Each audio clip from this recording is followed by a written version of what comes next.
Hello and welcome to my third video blog for my production portfolio project. This is still part of my introduction. I'd like to thank Creative Scotland again for supporting this project, and as always I am happy to answer any questions I can and troubleshoot with you if you'd like to leave me any comments below.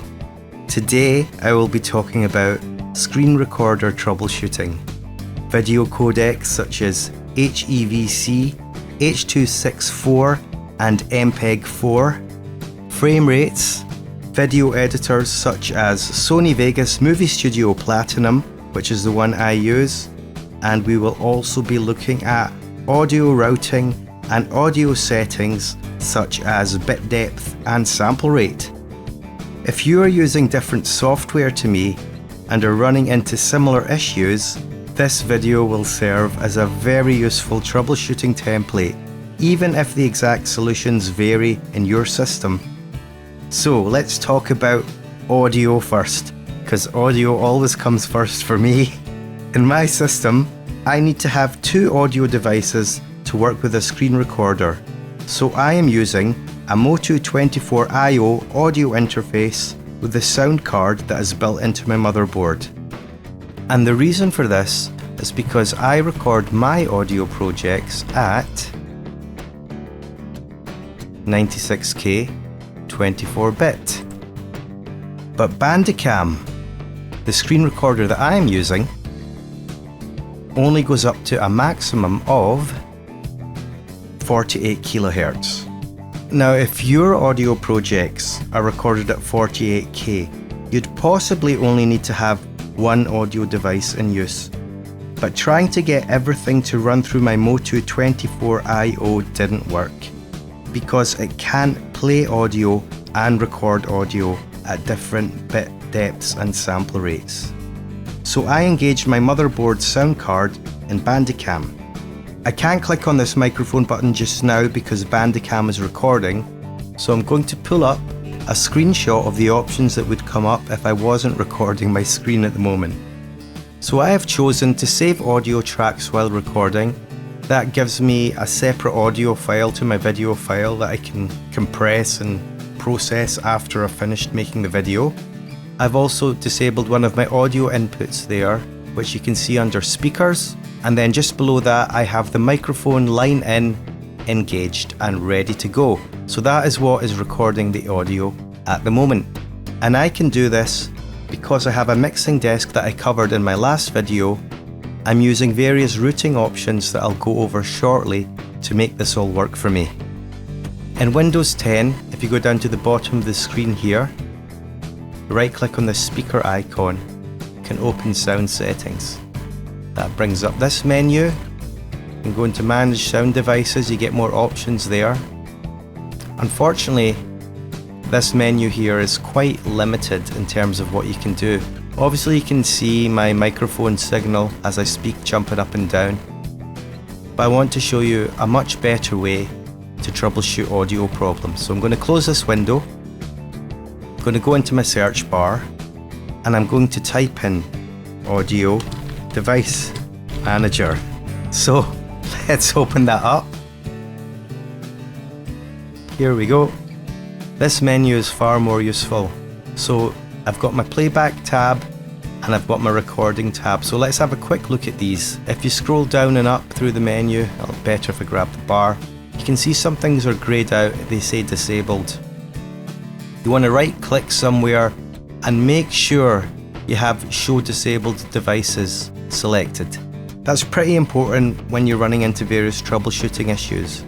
Something else that's really handy, if you go into the recording tab, here's my line in that Bandicam is recording through. It's also giving you that same audio feed as the other menu did. Another thing you're going to want to look at is right clicking the devices that you're using and looking at the options in there. So let's take this one, properties. So general, not much to say there. Listening, okay, it's important to cover this. The options that come up in properties will vary from device to device. I had another audio card that had a tab at the top there that said monitoring, and there was a checkbox in there that said enable monitoring. And when that was enabled, I was getting a duplicate. It sounded like a delay in my voice. So I checked that off. Anytime I see listen to device, I also check that off in case I run into the same problem. Let's go back to playback. I'm using this device to play back audio from any program except for my DAWs, Cubase and Ableton. Let's have a look at the properties. Got your levels here. I set all my levels up to 100 because you can adjust them elsewhere. I've never seen any reason to put them below 100. There's nothing else important here really. The other main input that I use is this one, inputs 1 and 2 from my Motu 24IO audio interface. And again, got my levels set to 100 there. So okay, let's close this down. So now I've gone over my audio settings, let's take a look at my audio routing. In my last video I went over my mixing desk and I talked a little bit about buses. So it's now time for me to break this down and show you exactly how I'm using them. I don't have any audio playing from Cubase at the moment, but if I did, that would be going to my Motu 24IO audio interface, as you can see, which is then connected directly into my mixing desk. I have a microphone, obviously I'm using just now, and that's connected directly into my mixing desk. Then what I do is route those both together to my buses. So I can control the levels of each using these grey dials, and I can control the master output from my buses using the red faders. At the back of my desk I have my bus outputs, which are routed into my motherboard sound card to be captured by Bandicam using the microphone input that I showed you earlier. So that's my basic breakdown of my routing using buses like I said. If you want to talk to me about buses in the comments below, I'd be really happy to do that. Next we can move on to video settings and troubleshooting. As I mentioned, I'm using Bandicam.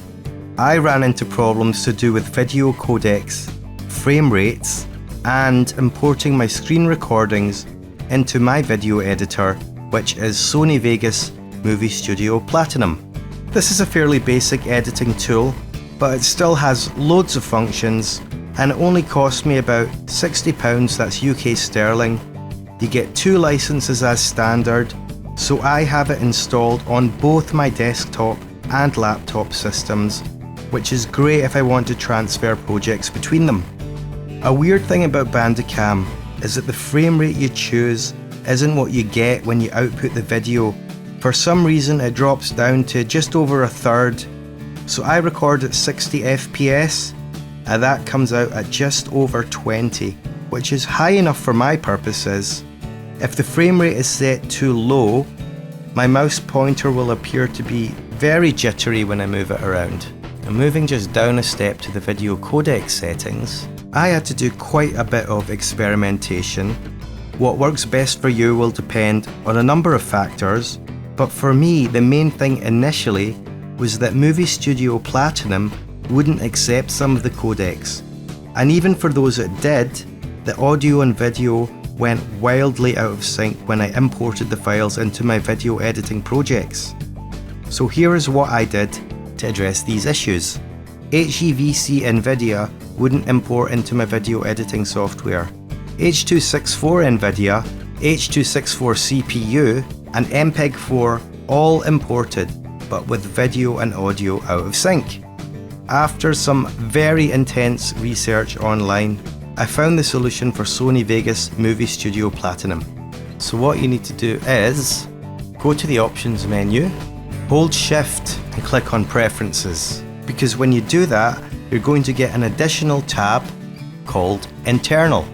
Down at the bottom of this window it says show only prefs containing, and you want to type in SO4. Then under enable SO4 compound reader for AVC M2TC, you need to change the value to false. Now before it said true, I've changed it to false already. Then you OK that and you need to restart Movie Studio Platinum. After I did this, trying to import a screen recording that used the HEVC NVIDIA still caused an error. The MPEG-4 codec now also led to an error, but the H.264 NVIDIA and H.264 CPU codecs were importing with audio and video perfectly in sync finally. I found that the H.264 CPU codec gave me a better quality of recording with a higher frame rate, so this is what I use. I hope this video has been helpful. I wish I could have found one like this myself when I was troubleshooting. It would have saved me a lot of time and a lot of headaches. So questions and comments, you know how it goes. Feel free to subscribe if you're finding my videos useful, and I will see you again in video blog number 4.